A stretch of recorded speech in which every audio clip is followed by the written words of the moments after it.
Hello guys! Welcome back po ulit dito sa ating YouTube channel, The Homebase Edit. For today's video guys, pag-uusapan natin yung tatlong bagay na dapat nating tandaan o dapat nating ihanda bago tayo magsimula bilang content creator dito sa social media. Any social media platform naman, so kailangan natin itong tatlong bagay na ito kahit sa Facebook, sa YouTube, sa TikTok, or sa any social media platform na interested kang magsimula.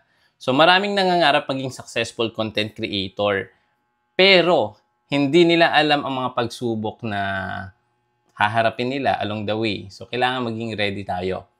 So yung number one, ito, mabagal ang simula at normal lang yan. Okay? So lahat naman tayo guys nagsisimula sa 0 followers along the way, madadagdagan, 0 views, madadagdagan na madadagdagan. Ganon. Hindi po dapat tayo magmadali, usually mga struggles natin dito, walang views, walang like, walang engagement, para lang talaga tayong nagtatry lang sa kawalan. Pero ganun talaga yung proseso mga boss, mga idol, no? Kasi nga lahat tayo nagsisimula, so kailangan talaga nating pagdaanan ito. So meron dito isang example, maraming creators na nagpo-post ng ilang beses, pero dahil wala pang audience, wala pang nanonood, hindi mo kailangang sumuko. So, tandaan nyo yun guys, no? Kahit sabihin natin, Kuya Jose, 1 month na ako nagpo-post, 3 video pa nga yung ginagawa ko per day na video para i-upload, pero wala pa rin ako nakukuha na 1,000 followers, di ba? So, huwag tayo mag-expect ng ganun. So, instead, aralin natin yung sistema ni Facebook. Ano nga ba yung dapat nating maintindihan or dapat nating malaman ng mga tips, no? Kung paano nga ba mas madali tayong magkakaroon ng opportunity dito kay Facebook. So paano tayo magkakaroon ng maraming views, paano magkakaroon ng maraming followers, ano nga ba yung mga secret tips, no? So pag-aralan niyo 'yon, guys. Marami namang mga video or content na ready na papanoorin niyo na lang sa YouTube. Paano nga ba yung strategy? Paano nga ba yung paggawa ng proper caption or title? Dapat compelling. Paano nga ba yung pag-add ng mga hashtag?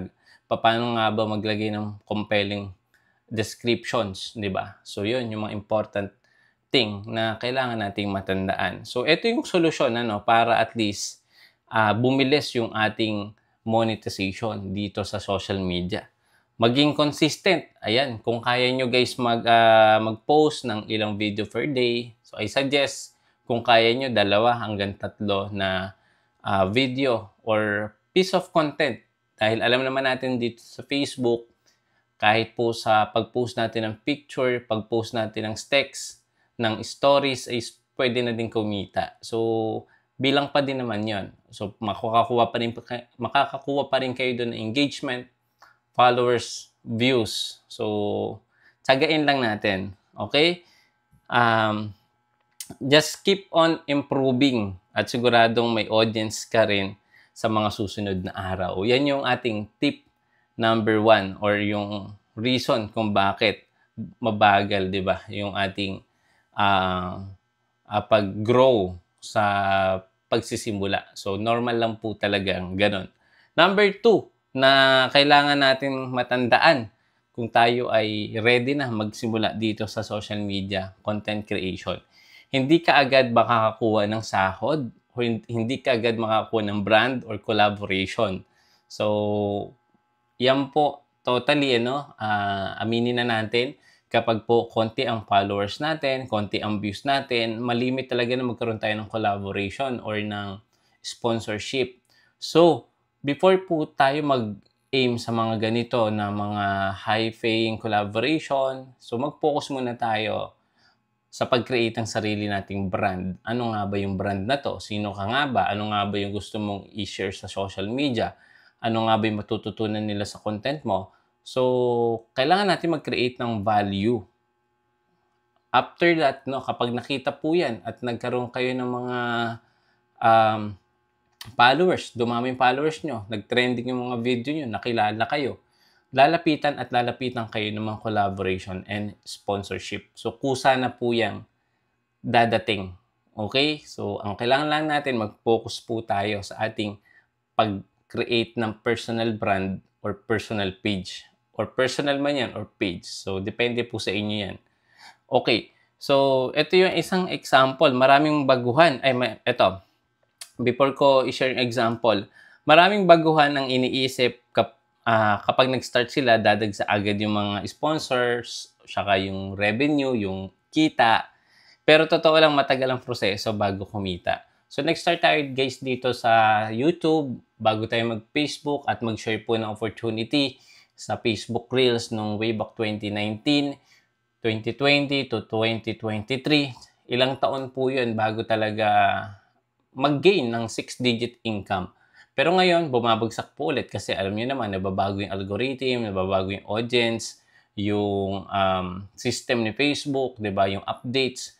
So, bumababa. So, ito yung mga struggle na pwede nyong i-consider o tandaan para maging ready kayo or handa kayo sa anong pa man na pwede mangyari, 'di ba?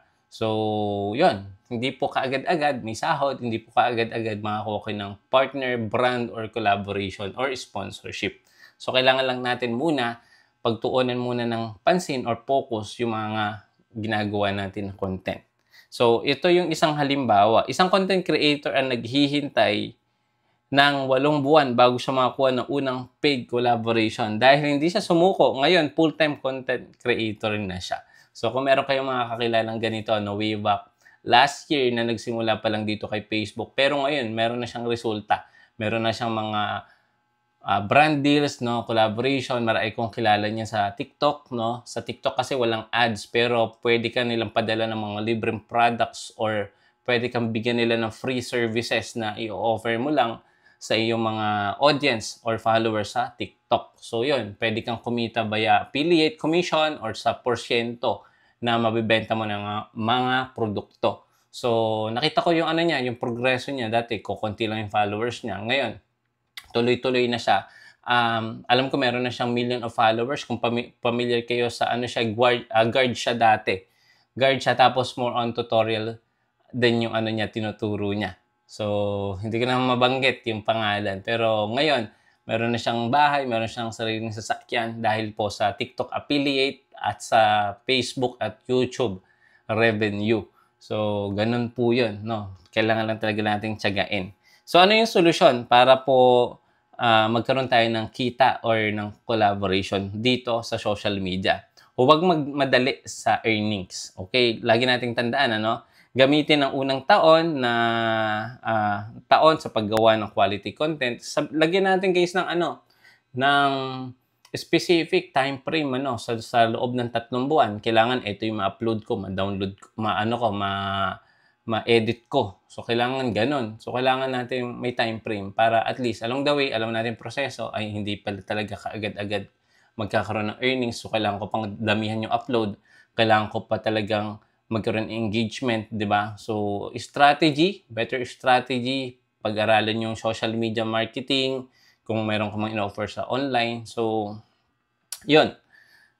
Darating din yung opportunities mo sa mga susunod na araw. So, wait mo lang guys. Huwag natin madaliin yung kita. Kasi pag yan ang pinapursue natin, madidisalin tayo sa focus or sa ating goal.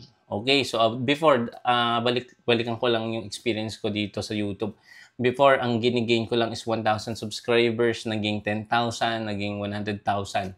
So, hindi ko napansin yon kasi nga, sobrang busy tayo sa pag-share ng mga ganitong video na mga may matutunan man lang kahit konti yung mga gusto magsimula dito sa Facebook. Okay? So, yung pangatlo, ito yung pinaka-totoo. Ito yung real talk, sa mga viewers natin. Maraming babatikos sa'yo, pero huwag magpapa-apekto. So, totoo yan, guys. So, lalong-lalo na kung mag-i-start ka pa, nakikita nila wala ka pang resulta.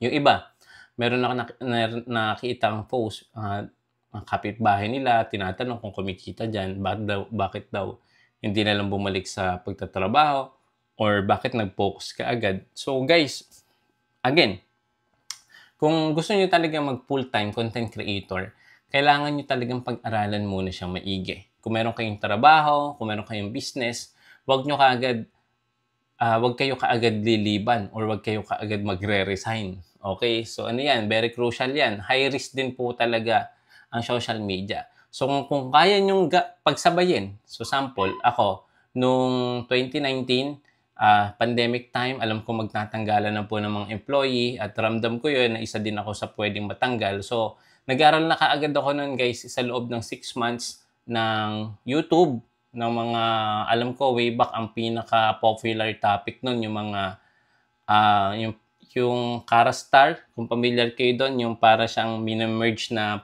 pet online, ano tawag doon, kalimutan ko na. Yon. So, yun yung topic ko. Tapos mga phone, kasi galing ako sa sa mobile company. So, yung mga strategy, yung how to use yung mga ganitong mga features ng phone. So, yun yung binigay ko. Nagbigay muna tayo ng value. Before kayo mag-leave or mag-resign sa inyong trabaho, dapat passive na yung kita nyo dito sa YouTube or Facebook. Okay? So, wag kayong magre-resign kung wala kayong backup na income. Okay? So, eto, struggle to lahat. Ako mismo, personally, lahat yung mga kaibigan natin dyan, kakilala natin, relatives natin. Ayan, sobrang ko to, na-experience ko to, na ba't di ka na lang mag-work, di ba, mga ganon, kaysa yan yung sayangin may oras mo, mga ganon. So, alam ko yan guys, kasi nagdaan ako dito, pero gusto ko talaga yung yung ganito ginagawa ko. Sa bahay lang kasi gusto ko hawak yung oras ko. Pag may gusto kong puntahan, may gusto kong tawag dito, gusto kong puntahan ng mga lugar, so mapupuntahan ko. At the same time, nakapag-content ako kapag tapos na ako. So, yun naman, makikita mo naman yung resulta. May daily naman na kinikita. So, sabi ko, before ako mag-leave sa work, so kailangan, kung magkano yung daily ko sa trabaho, kailangan mas mataas pa yung kinikita ko per day dito sa social media. And na-achieve naman natin yun until now. Okay? So, yun lang yung hint ko sa inyo. Okay. Maraming haters, bashers, ang mga at mga taong walang ginawa kundi pintasan tayo, 'di ba? Kahit anong gawin mo, may masasabi at masasabi sila. So, kailangan yung tandaan yun. Ito yung isang example. May isang vlogger na nakatanggap ng maraming hate comments sa unang video niya, pero imbis na huminto, ginamit niya ang mga ito bilang motivation para pagbutihin. Ngayon, million na yung followers niya. So, meron ba kayong kilalang ganito? Comment nyo nga po dyan sa ating comment section para po ma-share natin yung experience nila. So, ito yung solusyon. Paano nga ba tayo magkakaroon ng suporta sa ating mga nakapaligid na mga kakilala? Focus sa mga taong sumuporta sa'yo. Okay? Hindi mo mapiplease lahat, kaya magpakatotoo at ipagpatuloy mo lang itong pagiging content creator. Basta create quality and always give value to the viewers or followers mo.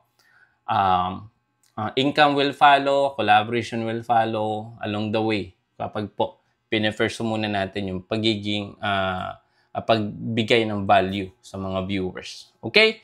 So, bago ka magsimula ng content creation, itanong mo muna sa sarili mo, handa ka na bang magtiyaga, maghintay at paghirapan yung mga pagsubok or struggles bilang isang content creator? So, comment mo dyan kung meron kang kakilalang content creator sa may comment section natin. Tara, pag-usapan natin yan. At guys, kung meron kayo natutunan sa video na to, don't forget to subscribe. At kung bago ka pa lang, subscribe na din po kayo. At kung hindi mo pa nakiklik yung bell icon, i-click mo na para notified ka kapag may bago tayong upload. Maraming salamat. See you again sa next video. Bye-bye.